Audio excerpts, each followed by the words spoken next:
친구들 우리가 잘 섬기고 사역하면 좋겠다 하는 생각이 듭니다. 지난주에 이어서 계속해서 제가 한 20강 정도의 20번 정도에 걸쳐서 성경을 어떻게 읽으며 하나님의 구원의 역사는 어떻게 흘러가는가를 말씀드리려고 그래요. 오늘 두 번째 시간인데, 지난 시간에 제가 그런 말씀을 드렸어요. 성경 해석의 방법이 이렇게 세 가지 정도로 방법을 쓰면은 성경을 정확하게 읽을 수 있고 해석해낼 수 있다 그랬어요. 첫 번째가 그 본문이 가지고 있는 성삼위일체 하나님에 대해서 그 본문이 어떻게 말씀하시는가 하는 거예요. 성부 하나님에 대해서, 성자 예수님에 대해서, 성령님에 대해서 그 본문은 뭐라고 말씀하시는가, 이게 되게 중요해요. 그리고 두 번째는 나에게 어떻게 믿으라고 하는 건가 하는 거예요. 이 본문의 말씀이 나로 하여금 믿음 생활을 어떻게 하라고 하는가, 그걸 알기 위해서는 그 당시 그때 거기에요. 그때 거기에서 그 사건은 어떤 의미를 가지고 있었나, 그리고 지금 여기서 나에겐 뭐라고 말씀하시는가, 그러면 적용이 나와요. 그래서 그때 거기가 한 꼭지를 차지하고 있고 지금 여기가 또 한 꼭지예요. 그리고 적용점이 또 한 꼭지예요. 그래서 삼각형을 이뤄요. 그때 거기서 일어난 사건을 보는 걸 주석이라 그래요. 주석. 지금 여기서 내게 이 말씀이 뭐라고 말씀하시나 하는 걸 해석이라 그래요. 그리고 어떻게 살까, 이 적용이에요. 주석에 관한 부분은 목사에게 물어봐도 좋고, 요즘은 뭐 인터넷에서 워낙 좋은 주석들을 이렇게 잘 해석을 해놨어요. 그런 것들을 이제 건강한 신학으로 볼 줄만 안다면 그렇게 성경의 배경을 자꾸 보는 거예요. 그 당시엔 그런 일이 있었구나, 그리고 이 말씀이 오늘날 나에게 이걸 말씀하고 있는 거구나, 그렇다면 적용점이 나온다. 이렇게 믿음에 관한 부분. 그리고 세 번째가 구원의 관점이라고 말씀드렸어요. 그러니까 모본적 관점이 아니라 구원의 관점이다. 달리 말씀드리면 다니엘서를 읽으면서 야, 채식을 먹으면 몸에 좋대, 이렇게 읽는 것이 아니라 다니엘에게 왜 그런 사건이 일어났는지, 그것이 하나님의 구원의 역사를 어떻게 이루려고 하셨나, 구원적 관점에서 보자는 거예요. 자, 그런 맥락에서 이제 오늘 창세기도 한번 그렇게 보기 시작하는 거예요. 창세기부터 계시록까지 쭉 한번 제가 이 수요일마다 강의를 할 텐데, 창세기 1장 31절 말씀을 한번 보시죠. 창세기 1장 31절 말씀, 창세기 1장 31절 말씀 같이 한번 읽어보시죠. 시작. 하나님이 지으신 그 모든 것을 보시니 보시기에 심히 좋았더라. 저녁이 되고 아침이 되니 이는 여섯째 날이니라. 이렇게 말씀하세요. 창세기 1장 1절은 우리가 다 외우는 말씀이에요. 태초에 하나님이 천지를 창조하시니라, 그렇게 돼 있어요. 그걸 히브리어로 쓰여져 있는데 히브리어로 베르시트 이렇게 시작을 해요. 베르시트 바라 엘로임 에트 하샤마임 웨트 하아레츠. 하쉐마임은 하늘이라는 뜻이에요. 에레츠는 땅이라는 뜻이에요. 하늘과 땅을 지으셨다. 그런데 그 베르시트 할 때 저 베르시트 히브리어는 왼쪽 오른쪽에서 왼쪽으로 읽어요. 그 첫 번째 글자가 저 우리나라에 그렇게 뭐라 그래요? 그 그자 같죠? 그자처럼 생겼어요. 저게 히브리어의 두 번째 알파벳이에요. 베트라고 하는 거예요. 베트. 그런데 창세기 1장 1절의 첫 글자가 저 베트예요. 그자 같은 거예요. 여러분, 오른쪽에서 왼쪽으로 이렇게 있거든요. 저 글자는 좀 상형 글자적인 의미를 가지고 있어요. 여러분이 보실 때 이쪽에 돼 있죠. 뒤가 막혀 있어요. 그래서 뒤가 막혀서 거기서부터 시작이에요. 위도 막혀 있고 아래도 막혀 있어요. 한쪽으로만 통로가 열려 있어요. 하나님이 이제 시작하신다라는 뜻이에요. 위아래 뒤가 다 막혀 있어요. 여기서부터 시작이다, 이런 거예요. 그래서 베르시트 하면은 영어로 in the beginning이에요. 시작에, 태초에 하나님이 이제 시작하신다는 거예요. 그래서 이걸 신학적으로 원초적 시작점 이렇게 표현해요. 원초적 시작점, 태초의 시작점이라는 거예요. 하나님이 여기서부터 시작하신 거예요. 모든 만물과 시간의 시작점이에요. 그 뒤에는 없었어요. 하나님만 계셨어요. 하나님이 여기서부터 시작하셨어요. 그러니까 하나님이 시작하셨기 때문에 하나님은 그 이전적 존재예요. 영원적 존재라는 게 이런 개념이에요. 시간의 시작이 하나님으로부터 시작됐거든요. 시간이 없었던 때가 있었어요. 그때는 어느 때냐? 영원적 때예요. 영원의 때에 누구만 계셨나? 하나님만 계셨어요. 삼위일체 하나님만 계셨어요. 영원적 때에. 근데 이제 하나님이 시간과 만물을 시작하셨어요. 그래서 하나님을 창조주라고 하시는 거예요. 하나님이 창조주라는 개념을 가지면 우리는 당연히 피조물이라는 개념이 떠오르는 거예요. 또 하나님은 모든 걸 만들어내시는 스스로 존재하는 분이다. 그래서 자존자라는 표현을 써요. 우리는 하나님께 의존해서 살 수밖에 없는 사람들, 그래서 의존자라는 개념이 되어지는 거예요. 하나님이 시작하셨다. 베레시트 바라라고 하는데 이 바라라는 단어가 성경에 3번 사용되어졌어요. 창세기 1장 1절에 하나님이 태초에 천지를 창조하셨다, 만드셨다 이런 뜻이에요. 바라 1장 1절에 하나님이 만드셨다. 1장 21절에 동물을 창조하실 때도 하나님이 바라 이렇게 말씀하세요. 가나다라마 바 할 때 바하고 가나다라 할 때 라예요. 히브리어로 바라 창조하셨다 이런 뜻이에요. 그리고 이제 사람을 만드실 때 이 단어가 또 나와요. 사람을 지으실 때도 바라 이렇게 쓰여 있어요. 27절 보시겠어요? 1장 27절 말씀을 같이 한번 읽어보시죠. 시작. 하나님이 자기 형상 곧 하나님의 형상대로 사람을 창조하시되 남자와 여자를 창조하시고 라고 말씀하세요. 사람에게만 이 히브리어 성경을 보면 3번 바라 바라 바라 이렇게 써 있어요. 사람만이 가장 하나님 앞에서 유니크한 독특한 창조물이라는 거예요. 자, 인간을 이렇게 만드셨어요. 만드시고서 이제 27절 28절 말씀 읽어보죠. 28절 시작. 하나님이 그들에게 복을 주시며 하나님이 그들에게 이르시되 생육하고 번성하여 땅에 충만하라. 땅을 정복하라. 바다의 물고기와 하늘의 새와 땅에 움직이는 모든 생물을 다스리라 이렇게 말씀하세요. 창조하시고 하나님이 첫 번째 하신 일이 뭐냐면 복을 주신 거예요. 복을 주시면서 이걸 문화명령이라 그래요. 충만하라 충만하라. 인간과 동물에게 다 같이 주신 것이 생육하고 번성하여 땅에 충만하라. 이건 인간과 동물에게 다 주신 복이에요. 그런데 인간한테만 준 복이 있어요. 정복하라 다스리라 하는 거예요. 정복하고 다스리라 이 인간한테만 주신 거예요. 26절에 있는 말씀이에요. 하나님이 이르시되 우리의 형상을 따라 우리의 모양대로 우리가 사람을 만들고 그들로 바다의 물고기와 하늘의 새와 가축과 온 땅에 기는 모든 것을 다스리게 하자 이렇게 말씀하세요. 다스려라 인간에게 주신 목적이에요. 왕적 통치권과 감독권을 주셨어요. 그런데 이 다스리라라는 말씀이 그냥 뭐 이걸 학대하고 황폐하게 하라 이런 뜻이 아니에요. 인간이 최재천 박사가 얼마 전에 나와서 한 얘기 들어보니까 인간세가 20만 년밖에 안 됐대요. 인류세라 그래요. 인간이 통치하는 세대, 인간이 나타나는 세상, 인류세라 그래요. 20만 년밖에 안 됐는데 인간 때문에 온 지구촌이 이렇게 황폐하게 됐다는 거죠. 그래서 6차 대멸망이 올 거다 그런 얘기를 해요. 지금까지 5번의 큰 대멸망이 있었는데 6차 대멸망이 오면 거의 지구촌에 많은 사람들이 다 생명을 잃을 거라 그래요. 그런데 그 가운데 가장 위험한 나라가 어딘가? 여러분 어딜 것 같습니까? 대한민국이라 그래요.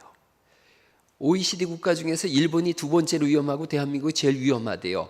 대한민국 사람들은 땅을 전부 갈아서 공장을 세우고 제조업을 하느라고 더 이상 농사 지을 게 없다는 거예요. 그래서 굶어 죽을 거다 이런 얘기를 해요. 그분이 아주 적나라하게 얘기하던데요. 인류라고 하는 종이 태어난 지 20만 년밖에 안 됐는데 이 보잘것없는 존재가 지구촌을 이렇게 황폐하게 해놓으라고 막 격앙된 어조로 얘기를 하더라고요. 하나님이 우리를 이 세상을 다스리라고 하셨는데 2장 15절 말씀 보세요. 2장 15절 말씀 같이 한번 읽어볼까요? 2장 15절 말씀 읽어보시죠. 시작. 여호와 하나님이 그 사람을 이끌어 에덴 동산에 두어 그것을 경작하며 지키게 하시고 이렇게 말씀하세요. 경작하고 지키게 하셨다. 다스리다, 지키다 이런 뜻이요. 이 경작하다라는 말이 봉사하다라는 뜻이래요. 지키다라는 이 말이 보호하다, 샤마르라는 말을 썼는데 보호한다. 인간을 하나님이 인간에게 주신 명령이 뭐냐면 이 지구촌을 잘 보존하고 그 지구촌에 존재하는 것들을 위해서 봉사하는 거라는 거예요. 보호하고 가꾸라는 의미가 있다는 거죠. 옛날에 자연보호 뭐 이런 거 써놨지 않습니까? 사람한테 주신, 인간에게 주신 명령이 뭐냐? 자연을 보호하고 정원을 가꾸듯이 지구촌을 잘 가꾸라는 거예요. 이렇게 인간을 만드시고 하나님이 엄청 흡족해 하셨어요. 1장 31절 우리가 오늘 읽은 말씀인데, 하나님이 그 지으신 그 모든 것을 보시니 보시기에 심히 좋았더라, 이렇게 말씀하세요. 보시니 보시기에, 두 번 보신다라는 말씀이 나오는데 하나님 감탄사라 그랬어요. 보라, 이런 뜻이에요. 보라. 이 얼마나 좋은지 보라. 하나님 스스로 만족하시고 감탄하시는 거예요. 심히 좋았더라. 이 좋았더라가 6번 창세기 1장에 나오는데 마지막에 심히 좋았다. 하나님이 말할 수 없이 내가 원하는 대로, 내가 창조하고 싶은 대로 그대로 됐다라고 하는 하나님의 감탄사가 이 속에 들어있는 거예요. 그 창세기 1장을 통해서 우리가 그때 거기 시점에서 알 수 있는 거 있어요. 일단 삼위일체 하나님에 대해서 뭐라고 말씀하시는가? 그때 거기는 무슨 일이 일어났나? 지금 여기서는 어떤 일이 일어나나? 나는 믿음으로 어떻게 살아야 되나? 이 세 가지를 염두에 두시라 그랬죠. 그때 거기선 하나님이 세상을 창조하셨구나. 하나님은 어떤 분이신가? 창조주시구나. 알 수 있고, 그때 거기서 하나님이 지으신 목적이 있는데 세상을 향해서 봉사하고 조성하고 가꾸라고 만드셨구나를 알 수가 있는 거예요. 그리고 이제 오늘날 지금 우리에게 와서 적용점이 되어지는 거죠. 그래서 환경보호 이런 거 제가 지난번에 한번 설교한 적이 있어요. 페트병은 따로 모아서 하자 그랬고, 음식물 쓰레기도 잘 분류하자. 그렇게 적용점을 찾아가 볼 수가 있다는 거죠. 하나님이 온 세상을 창조하신 목적의 첫 번째가 우리로 하여금 세상을 향해서는 보존하고 가꾸라는 것이구나를 알 수가 있었어요. 한 단면이 거기에 있었어요. 또 다른 면이 있어요. 하나님을 향해서는 그럼 어떻게 하라고 우리를 지으셨는가 하는 거예요. 우리를 향해서는, 이 자연을 향해서는 지키고 다스리라. 하나님을 향해서는 그럼 어떻게 하는가? 온 세상을 창조하신 목적이 있어요. 시편 19편 1절에 있는 말씀인데 이런 말씀이에요. 같이 한번 읽어보시죠. 시작. 하늘이 하나님의 영광을 선포하고 궁창이 그의 손으로 하신 일을 나타내는도다. 온 천지 만물을 지으셨는데 천지 만물이 하는 일이 뭔가? 하나님의 영광을 높여드리더라는 거예요. 하나님을 찬송하더라는 거예요. 이사야서 43장에 똑같은 말씀이 있어요. 이사야서 43장 1절에 있는 말씀인데 11절에는 1절이에요. 1절 2절 같이 한번 읽어볼까요? 시작. 야곱아 너를 창조하신 여호와께서 지금 말씀하시느니라. 이스라엘아 너를 지으신 이가 말씀하시느니라. 너는 두려워하지 말라. 내가 너를 구속하였고 내가 너를 지명하여 불렀나니 너는 내 것이다. 하나님이 우리를 지으셨다고 말씀하시고 넌 내 거다, 내가 너를 불렀다 그랬는데 왜 부르셨으며 왜 지으셨는가가 그 다음에 21절에 나와요. 또 읽어보죠. 시작. 이 백성은 내가 나를 위하여 지었나니 나를 찬송하게 하려 함이라. 찬송한다는 뜻은 영광을 높여드린다는 의미를 가지고 있어요. 우리를 지으신 목적이 온 우주를 보살피고 지구를 보살피고 가꾸라는 뜻이구나. 그리고 하나님을 향해서는 하나님의 영광을 선포하라고 우리를 지으셨다는 거예요. 하나님을 찬송하고 영광 돌리는 삶, 그게 우리예요. 그럼에도 불구하고 우리가 하나님을 떠나요. 그리고 온 세상이 황폐하게 되어지죠. 하나님을 떠나감, 그게 죄예요. 죄에 여러 가지 의미가 있어요. 관역을 빗나갔다라는 의미도 있고 수없이 많은 의미가 있지만 성경이 말씀하는 가장 큰 죄가 뭐냐? 스스로 범죄하여서 하나님을 떠나간 거예요. 그게 성경은 죄예요. 회개가 뭐예요? 하나님께로 돌아옴이거든요. 하나님을 떠나갔어요. 타락했어요. 3장 말씀을 보죠. 3장 8절. 이렇게 타락했음에도 불구하고 하나님은 우리를 부르십니다. 3장 8절 말씀을 또 읽어볼까요? 3장 8절 9절 말씀 같이 한번 읽어보시죠. 시작. 그들이 그날 바람이 불 때 동산에 거니시는 여호와 하나님의 소리를 듣고 아담과 그의 아내가 여호와 하나님의 낯을 피하여 동산나무 사이에 숨은지라. 이게 죄예요. 하나님을 떠나가 숨음, 그게 죄예요. 하나님 없다고 외침, 그게 죄예요. 하나님 없는 듯이 사는 삶, 그게 죄예요. 죄 속에 숨었어요. 그런데 복음이 뭔가, 은혜가 뭔가, 이 3장 9절이 시작이에요. 하나님이 찾아오심이에요. 이런 복음 중에 복음이 우리가 하나님을 찾아가는 게 아니에요. 세상의 모든 종교는 어떤 식이냐? 인간이 신을 찾아가는 게 세상의 종교예요. 그런데 복음이 뭐냐? 하나님이 우리를 찾아오심이 복음인 줄 믿으시기 바랍니다. 인간이 신을 찾으려고 수없이 많은 방법을 쓰잖아요. 인도에 가면 고행을 합니다. 어떤 사람은요, 그 하수구에서 40년을 살았다 그래요. 하수구 오물 속에서, 악취나는 속에서 수많은 벌레에 물리면서도 40년 고행을 해요. 목적이 뭐냐? 신을 찾겠다는 거예요. 혹시 내가 고행을 하면 신이 나를 불쌍히 여기셔서 나를 만나주지 않을까? 이게 그들이 하는 고행 중에 하나예요. 그런 거 보셨잖아요. 못 싹 박아놓고서 못 위에 올라가 있기도 하고, 거꾸로 매달려 있기도 하고, 수없이 많은 고행을 하고, 심지어는 자식을 그 나일강에다 던져요. 나일강에 던져서 악어의 밥이 되게 하는 이유는 내가 자식이 악어에게 물려 죽는 걸 보면서 막 애통해하고 정신을 잃을 것 같거든요. 그러면 그때 신이 나를 불쌍히 여기셔서 나를 만나주지 않을까? 이런 건 거예요. 그래서 인신제사를 드리는 거예요. 성경에 나와 있는 수많은 우상 숭배가 그런 개념을 같이 가지고 있어요. 신이 나를 만나주지 않을까? 신이 나를 찾는 방법이 뭘까? 어떤 사람들은 쾌락주의로 나가고, 어떤 사람들은 금욕주의로 나가고, 어떤 사람들은 고행으로 나가고, 그게 신을 만나보겠다고 하는 염원인데, 성경은 거꾸로 말씀하세요. 내가 너를 찾으러 가겠다는 거예요. 3장 9절 말씀 읽어보죠. 3장 9절 말씀 같이 읽어봐요. 시작. 여호와 하나님이 아담을 부르시며 그에게 이르시되 내가 어디 있느냐 말씀하시는 거예요. 하나님이 인간을 향한 최초의 물음이 뭐냐? 내가 어디 있느냐예요. 인간의 존재권을 묻는 거예요. 정체성을 묻는 거예요. 너 지금 어디에 서 있느냐? 너 지금 뭐하고 살고 있느냐? 나를 떠나서 네가 살 수 있다고 생각하느냐? 부르시는 하나님이세요.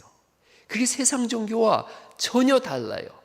오래전에 5년 전인가 원대 교수님 한 분이 저를 불러서 원대생들하고 뭐 그런 비교 종교학 시간에 저를 불렀어요. 그래서 갔더니 학생들한테 뭐 얘기하려고 그랬더니 다 팔짱 끼고 목사 왔어요. 설교하려니 이러고 있어요.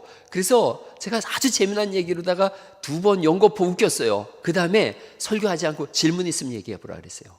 그때 한 청년이 똑똑한 질문 하더라고요. 기독교가 다른 종교와 다른 점이 뭡니까? 그걸 묻는 거예요. 제가 이 얘기했어요. 기독교가 다른 종교와 다른 것이 있는데, 다른 종교는 신을 찾아가는 거지만 기독교는 신이 인간을 찾아오는 겁니다.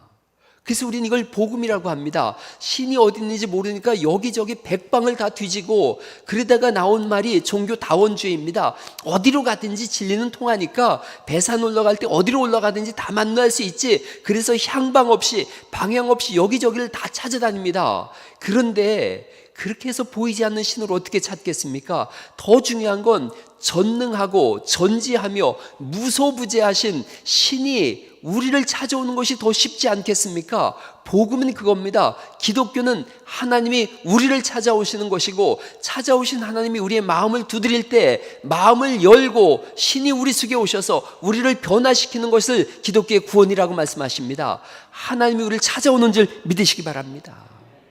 찾아오셔서 뭐 하실까 하는 거예요. 찾아오셔서 뭐 하려고 우리를 찾아오시는가?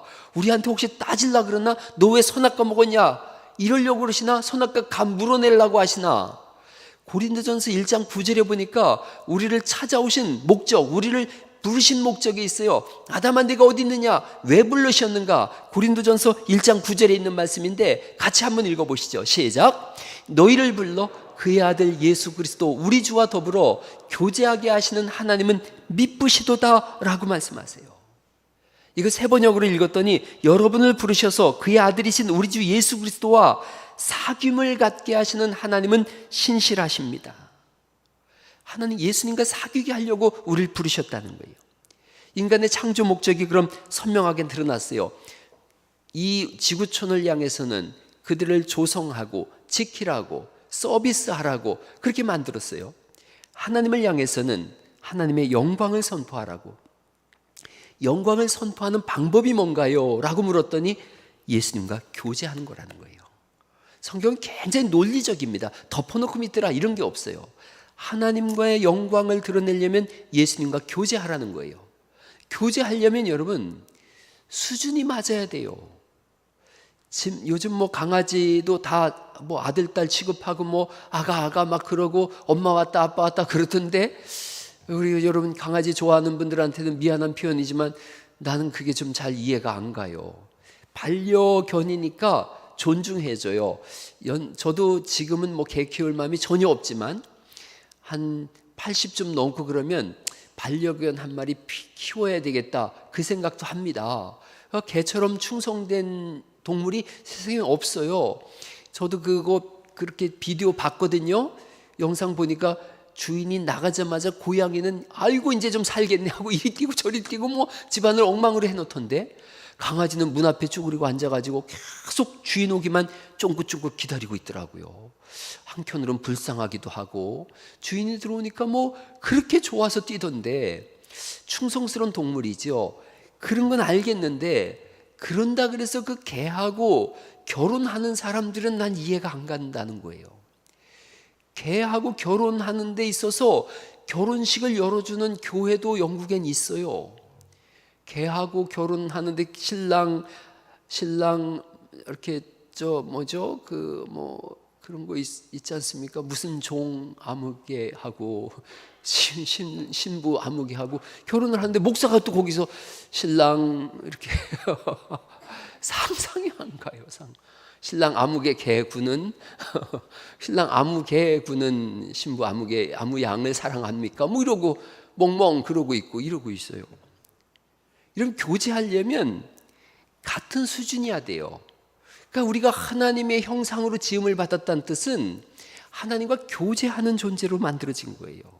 창세기 1장 6절 알죠? 우리의 형상을 따라 우리의 모양대로 우리가 사람을 만들자. 그 형상, 그 모양대로란 뜻은 하나님이 가지신 지정의, 지식, 정서, 의지, 이걸 우리에게 주신 거예요.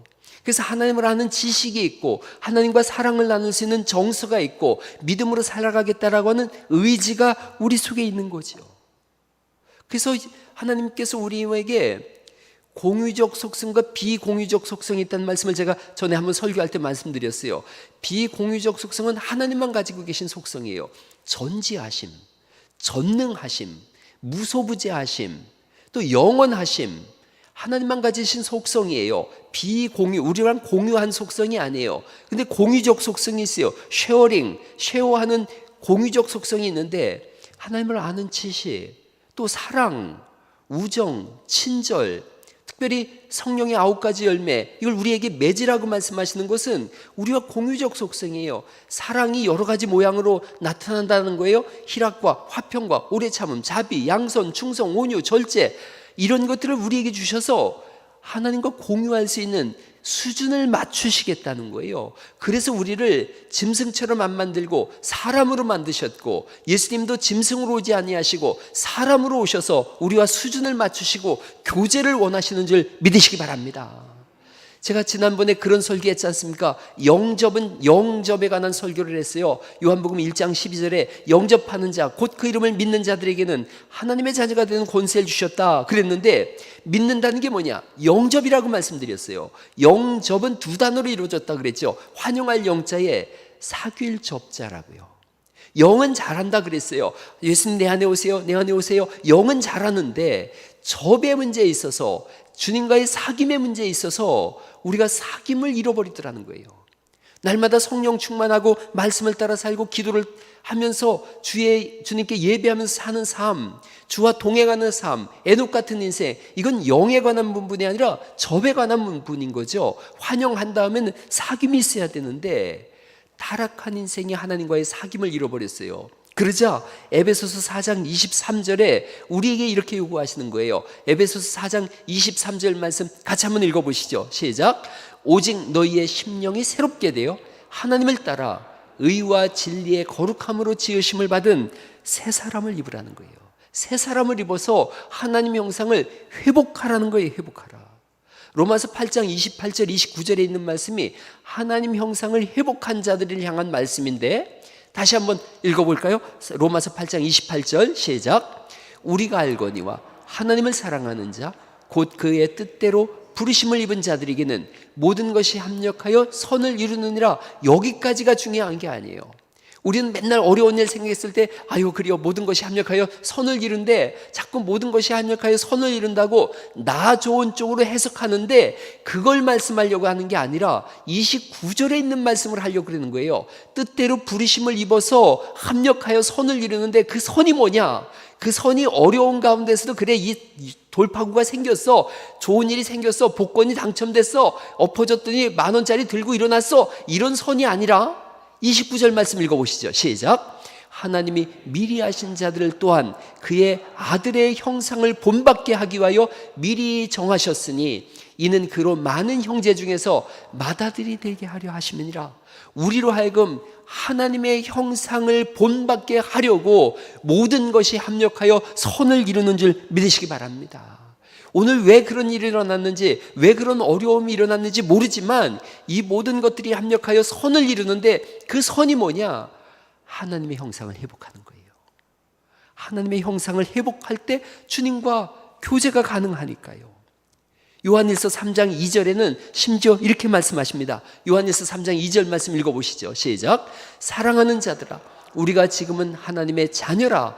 장래에 어떻게 될지는 아직 나타나지 아니하였으나 그가 나타나시면 우리가 그와 같을 줄을 아는 것은 그의 참모습 그대로 볼 것이기 때문이니.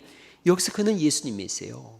예수님 재림하셨을 때 우리가 예수님과 같이 된다는 것은 우리가 무슨 신이 된다 이런 뜻이 아니라 지정의를 갖고 주님과 바른 교제를 이룰 수 있다는 거예요. 주님과 날마다 교제하면 점점 더 거룩함을 추구하게 되어지고 거룩하게 되어지는 성화가 되어지는 줄 믿으시기 바랍니다. 영어로다가 우리가 의롭다는 걸 의로움을 얻었다, 그래서 justification이라 그래요. justice 하면은 정의지 않습니까? justification, 정의롭게 됐다, 의롭게 됐다, 칭의라 그래요. 그런가 하면 성화할 때는 이 거룩해지는 거거든요. sanctification이라 그래요. 거룩하게 되는 거예요. 거룩함이 점점 성화되어지면 나중에 주님과 같이 된다라는 영화라는 표현을 써요. glorification이라는 표현을 써요. 영화되어진다. 그리스도인의 삶의 여정이에요. 삶의 여정이 뭐냐? 주님이 우리를 부르셨어요. 그 부르심에 응답했어요. 그 부르심은 소명이라 그래요. 응답했더니 의롭다 칭하셨어요. 의롭다 칭함으로 인해서 날마다 주님과 이제는 환영을 넘어서서 영접으로 나가는 거예요. 교제해요. 성화되어지는 거예요. 그 성화의 끝이 뭐냐? 우리가 그와 같이 될 것을 우리가 아는 것은 영화되어지는 거예요. 이것을 위해서 성령님 우리 안에 오셔서 끊임없이 도와주고 계시고, 디모데전서 4장 5절에 하나님의 말씀과 기도로 거룩하여짐이라 라고 말씀하세요. 그래서 오늘 이 시간에도 우리가 말씀을 이렇게 읽는 거예요. 그리고 우리의 예배 끝날 때 또 기도하지 않습니까? 말씀과 기도로 거룩해진다 그랬으니까요. 기도하면서 삶을 반추해 보는 거라 그랬죠. 제가 지난 시간에 그런 설교했어요. 기도는 정신줄 놓고 하는 게 아니라 정신을 바짝 차리고 하는 거고, 내가 무슨 기도하는 건지 내가 생각하며 기도하는 거고, 내 삶을 돌아보며 기도하는 거고, 내가 지금 제대로 가고 있는지 하나님께 여쭤보는 게 기도라는 말씀을 드렸어요. 그 말씀과 기도로, 말씀을 캐논이라 그래요. 캐논은 줄자란 뜻이에요. 이 당시 갈대자를 썼어요. 잣대가 되어져서 이 자가 기준이지 않습니까? 말씀이 기준이니까 내가 말씀을 벗어났나 안 벗어났나 말씀을 통해서 확인하고, 그리고 내가 벗어났으면 기도를 통해서 교정하는 거예요. 그래서 성경이 말씀과 기도로 거룩하여짐이라 말씀하는 거예요. 정리하면 단순합니다. 하나님 우리를 지으신 목적이 있는데 온 세상을 향해서는 다스리고 그들을 조경하고 섬기라라고 지으셨어요. 하나님을 향해서는 하나님의 영광을 선포하는 삶을 살라고 말씀하는 거예요. 그 영광을 선포하는 삶이 뭐냐? 주님과 교제함이에요. 교제하기 위해서는 이제는 나 쪽으로 와서 내 안에 주님과 교제할 수 있도록 수준을 맞추는 지정의의 성장이 일어나야 된다는 거예요. 하나님 안에서의 지정의의 성장이 일어나는 거예요. 그걸 위해서 성령님은 우리 안에 오셔서 말씀을 읽을 때 깨달아지게 하시고, 기도할 때 감동을 주세요. 말씀과 기도로 거룩해져서 점점 더 주님과 교제하는 시간이 늘어나게 되어지고, 점점 더 거룩하게 되어지고, 점점 더 주님을 닮아감으로 인해서 히브리서에 있는 말씀처럼 우리가 그에게까지 자랄지니 그는 머리 곧 그리스도 예수님이시라 말씀하고 있으니 예수님에게까지 자라나는 영화의 삶을 살라고 우리에게 말씀하시는 줄 믿으시기 바랍니다. 세상을 향해서는 다스리라고 말씀하시고, 주님을 향해서는 주님과의 교제가 일어나라고 말씀하시고, 우리를 향해서는 성화와 영화의 삶을 살라라는 것이 우리 창세기를 읽으면서 우리가 발견해내는 사건들입니다. 이 모든 일을 주님이 하셨어요. 주님께서 창세기 3장에 가죽옷을 지어서 사람에게 입히시고, 또 아담과 하와를 먼저 부르시고, 그리고 요한복음 3장 16절에 하나님이 세상을 이처럼 사랑하사 독생자를 주셨으니 이는 저를 믿는 자마다, 영접하는 자마다, 환영하고 사귀는 자마다 멸망치 않고 영생을 얻게 하려 하심이라고 말씀하고 있으니, 우리가 할 일은 예수님 어서 오시옵소서, 예수님 내 안에 오시옵소서, 저는 이 주님과 사귐이 있기를 원합니다라는 그 단순한 고백과 그 주님을 향해서 따라 사는 거룩한 삶만을 주님이 우리에게 요구하고 계신 줄 믿습니다. 받아들이고 구원을 받으라라는 것이 창세기의 소망이고 성경의 소망이며 하나님이 우리에게 요구하시는 바람이기에, 오늘도 그 바람에 응답해서 우리가 여기에 나왔고, 그리고 주님과 더불어 사는 거룩한 삶을 살기 위해서 오늘도 말씀과 기도 속에 여기 앉아서 기도하니, 우리의 삶의 날마다 성화의 삶이 펼쳐지시고 주님과 닮아가는 삶이 펼쳐지셔서 정말 하늘과 땅 안에서 하나님 주시는 풍성함과 은혜를 누리시고 날마다 좋아서 어쩔 줄 몰라 하는 거룩한 은혜가 있기를 예수님 이름으로 축원합니다.